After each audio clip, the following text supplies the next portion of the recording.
Shri Harikrishna Heights येथे अत्यंत व्याजबी दरात 25 अमेनिटीज आणि प्रशस्त पार्किंग सह 2 आणि 3 BHK रेडी पोझिशन फ्लॅट्स उपलब्ध। बुकिंग साठी संपर्क पार्श्वनाथ प्रोजेक्ट 9090787833।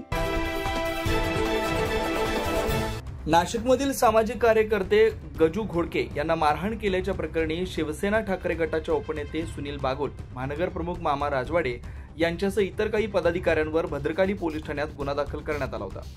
शिवसेना ठाकरे गटाचे उपनेते सुनील बागुल आणि महानगर प्रमुख मामा राजवाडे यांच्यावर गुन्हा दाखल झाल्यानंतर ठाकरे गटाच्या पदाधिकाऱ्यांनी पोलीस आयुक्तांची भेट घेतली।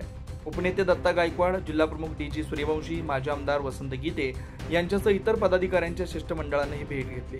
गजू घोडके यांना मारहाण केल्या प्रकरणी ठाकरे गटाच्या 7 कार्यकर्त्यांवर गर्दी जमवणं, मारहाण, दरोडा आणि दंगा घडवून अशा गंभीर स्वरूपाचे गुन्हे भद्रकाली पोलीस ठाण्यात दाखल करण्यात आले।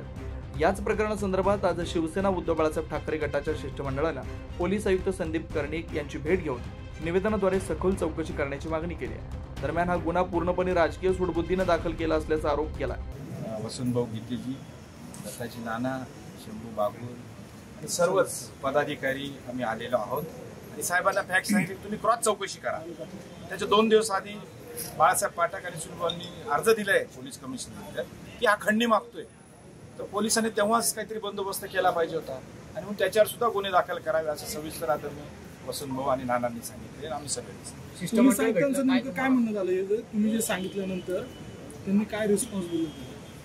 नाही, गुन्हा तर दाखल झाला आहे आणि त्यांना सांगितलं की 100% याची शहानिशा होईल आणि जे काही आहे सत्य ते पुढे येईल आणि मदत करतील ते, कारण सुनील भाऊ काय मारायला जाणार आहे, काय रॉबरी करायला पटेल तरी काय गंभीर गुन्हे त्याच्यामध्ये दाखल केले।